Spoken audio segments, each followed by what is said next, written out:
यहाँ पे आए हुए तमाम लोगों का, जिन्होंने आपकी पूरी जो टीम है, आपके टेक्नीशियंस हैं, आपके फ्रेंड्स हैं, सपोर्टर्स हैं, वेल विशर्स हैं, मैं उनका भी एहसानमंद हूँ। और साथ ही साथ कार्तिकेय शर्मा जी के पिताश्री हमारे विनोद शर्मा जी, ये तमाम लोग बहुत अच्छे हैं, बहुत काबिल लोग हैं। और आपने जो चैनल शुरू किया है इंडिया न्यूज़, उसकी बहुत तारीफ़ है। उसकी अपनी क्रेडिबिलिटी है, एक छवि है, और मैं समझता हूँ दिन दुनी रात चौगनी रफ्तार से इसकी छवि में और अच्छा होगा, इसकी छवि और अच्छी होगी और नाम करेगा। इस कामना, शुभकामना, मनोकामना और प्रार्थना के साथ मैं आप तमाम लोगों का बहुत बहुत आभार प्रकट करता हूँ और धन्यवाद देता हूँ मुझे बुलाने के लिए। और आपने कहा है खामोश, ये खामोश शब्द कहाँ से आया मुझे खुद ही पता नहीं। अगर आपको पता चल जाए तो मुझे बता दीजिएगा, क्योंकि कितनी फिल्में की हैं, 250 से ज़्यादा फिल्में की होंगी, और उसमें कुछ जगह अंदाज़ पसंद आ जाता है लोगों को, कहीं कह दिया और पता पसंद आ गया। तो अगर मुझसे कई लोग पूछते हैं कि ये कहाँ से निकला, जैसे शाहरुख खान ने मेरी बेटी सोनाक्षी को कहा था कि आपके फादर का नाम डायलॉग तो आइकॉनिक है, पूरे वर्ल्ड में फेमस है, खामोश।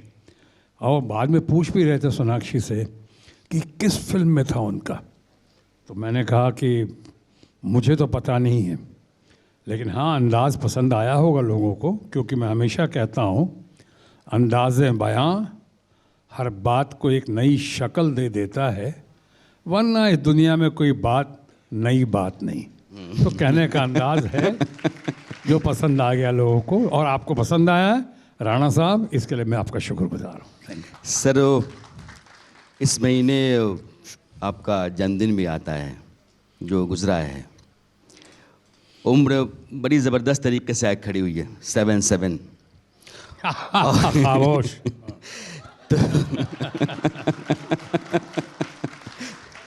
सर, मैं पॉलिटिक्स में आऊँ और कुछ अच्छी खासी सामने इतनी अच्छी अच्छी लड़कियां बैठी हुई हैं, इस समय ये बात करके आपने मेरे इमेज जो ख़राब करने की कोशिश नहीं की सर, है।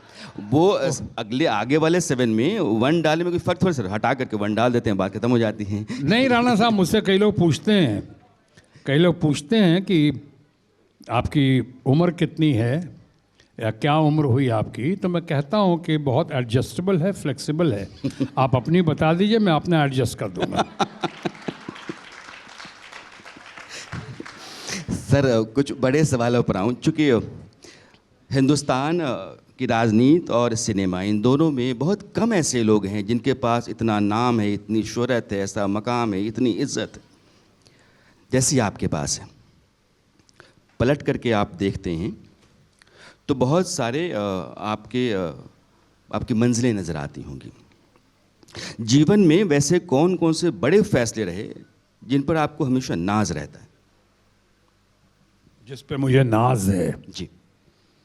एक तो इस पे नाज है कि इस पर्सनल लाइफ से अपनी सोशल रिस्पॉन्सिबिलिटी के तहत मैं पॉलिटिक्स में आया, और आज तक पॉलिटिक्स में जो कुछ मुकाम हासिल किया हमने, जहाँ तक भी पहुँचा हूँ, उसमें एक ख़ास बात ज़रूर रही है कि मेरे छवि पे, मेरे इमेज पे कभी किसी किस्म का आँच नहीं आया। उस पे हमें नाज है कि आज तक कभी 2 बार कैबिनेट मिनिस्टर रहा हिंदुस्तान में। भारतीय फिल्म जगत से पहली बार कोई इंसान जो है पर्सनैलिटी इन टोटलिटी, पहली बार फुल फ्लेजेड कैबिनेट मिनिस्टर बना, cabinet minister of health and family welfare, फिर कैबिनेट मिनिस्टर ऑफ शिपिंग। इतने साल राजनीति में भी रहा, बहुत मुकाम, बहुत आजमाइश हुई, लेकिन आज तक कभी भी किसी किस्म का एलिगेशन, आरोप या कोई करप्शन का चार्ज नहीं लगा है। शायद यही बात है कि आज तक खुशकिस्मत हूँ, फॉर्चुनेट हूँ, कभी तक ईडी या इनकम टैक्स या सीबीआई की कृपा दृष्टि मुझ पे नहीं हुई है। इस पे नाज है कि मैं आज जो एंटी टोबैको कैंपेन करता हूँ जी, और कैंसर अवेयरनेस प्रोग्राम करता हूँ, कोशिश करता हूँ कि लोगों को तंबाकू से मुक्ति दिलाऊं, उसमें मैं खुद जो एक ज़माने में सिगरेट पीता था और अपने सिगरेट के स्टाइल के लिए बहुत मशहूर था या बदनाम था, बिल्कुल। और मैंने छोड़ दी, ये अचीवमेंट है, ये नाज है, और बगैर किसी चीज़ के। उसके बदले में कोई गुटखा नहीं, कोई जर्दा नहीं, कोई दूसरी दूसरा हैबिट विकल्प नहीं, नहीं। कुछ नहीं। और यूं ही अपने डिटर्मिनेशन और अपने संकल्प के साथ मैंने वो तंबाकू छोड़ दिया, बिल्कुल। और आज मैं एंटी टोबैको कैंपेन करता हूँ पूरे दुनिया में। इस पे मुझे नाज है।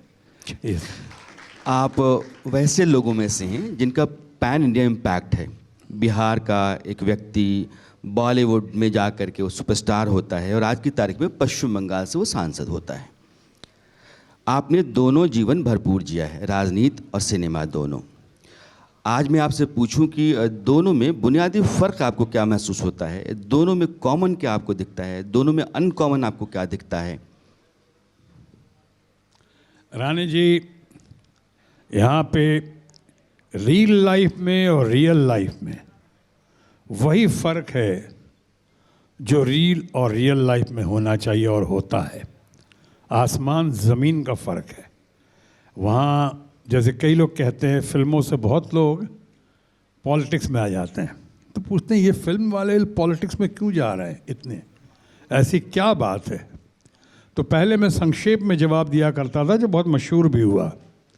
मैं कहता था हमेशा कि फिल्म में ग्लैमर है, ग्लैमर में लिमिटेड पावर है, जबकि पावर पॉलिटिक्स में पावर है और पावर में अनलिमिटेड ग्लैमर है। क्या बात। इसलिए लोग भाग भाग के आते हैं। आने में कोई हर्ज नहीं है। जिनके अंदर कमिटमेंट है, जिनके अंदर मातृभूमि के लिए प्यार है, सोसाइटी के लिए जिनके लिए दिल दर्द है, ऐसे लोगों को आना ही चाहिए, चाहे किसी क्षेत्र में हो, या फिल्मों से हो, कि पत्रकार वर्ग हो, या किसान हो, जवान नौजवान, कोई भी आना चाहिए। और उसके बाद आने के बाद टिकने की उनके अंदर संभावना दिखनी चाहिए। उतार चढ़ाव के बाद इस कहावत को चरितार्थ करने की क्षमता होनी चाहिए उनमें कि when going gets tough the tough get going. मुसीबतों को वही पार कर सकता है जिसके अंदर मुसीबतों को सहने की, बर्दाश्त करने की क्षमता होती है। तो ये क्षमता बहुत ज़रूरी है, कैपेसिटी, ये एप्टीट्यूड, और उसके बाद फिर एटीट्यूड। अब रही बात, आपने कहा सुपरस्टार, राजनीति में माना आपने कहा, और आपने कहा फिल्मों में भी। दोनों में एक बात है, आपने कहा जो उस समय कह सकता था, मुझे लगा कहने पे कहीं थोड़ा अहंकार की बू ना आ जाए, लेकिन अब मैं कह सकता हूँ आपके इस सवाल के बाद कि वो भी एक, आपने कहा बिहार से आया हुआ, पटना से आया, एक कटी फटी शक्ल लेकर सीधे फिल्मों की ओर गया। पहला आदमी पूरे बिहार से जो FTII में गया, फिल्म एंड टेलीविज़न इंस्टीट्यूट में, जो उस वक्त फिल्म इंस्टीट्यूट ऑफ इंडिया था, वहाँ एक्टिंग कोर्स किया। उसके बाद किसी को बगैर जाने हुए, ना मुंबई में, ना महाराष्ट्र में, ना पुणे में, पहली बार पटना से निकला, पुणे पहुँचा, पहली बार बिहार से निकला, जय महाराष्ट्र गया, किसी को नहीं जानता था। और अपनी बस एक क्षमता कहें या आत्मविश्वास कहें या पैशन कहें, उस पैशन को लेके मैं गया। और जो फिर बाद में हिस्ट्री है, कहानी है, आप जानते हैं कि बाद में फिर फिल्मों में कैसे कैसे कहाँ पहुँचा, राजनीति में भी कहाँ से कहाँ उड़ान आप लोग के आशीर्वाद से, सहयोग से भरी। लेकिन इसमें एक बात है जिस पे नाज किया जा सकता है, या लोगों को इंस्पायर किया जा सकता है, लोगों को मोटिवेट किया जा सकता है, ख़ासकर यंगर जनरेशन को। और वो ये है कि दोनों क्षेत्रों में, फिल्मों में भी और पॉलिटिक्स में भी, मेरे दूर दराज के रिश्तेदार का साया नहीं। कोई मेरा ख़ानदान में कोई फिल्मों में जूनियर आर्टिस्ट नहीं, म्यूज़िक डायरेक्टर नहीं, कोई प्रोड्यूसर नहीं, कोई डायरेक्टर नहीं, कोई एक्टर नहीं।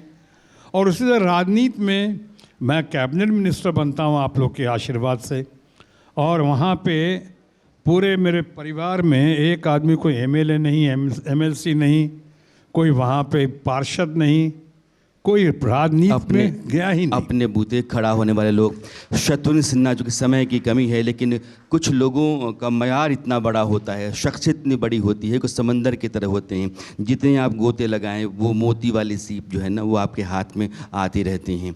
तो आपकी ज़िंदगी में आपके अनुभव के दायरे से होकर के जितना गुजरा जाए बहुत कुछ निकल सकता है। बातचीत आपके साथ बहुत लंबी चल सकती है, लेकिन आपने वक्त दिया, आप आए, बहुत बहुत धन्यवाद आपका, बहुत बहुत शुक्रिया। बहुत बहुत शुक्रिया आपका Rana ji, thank you very much.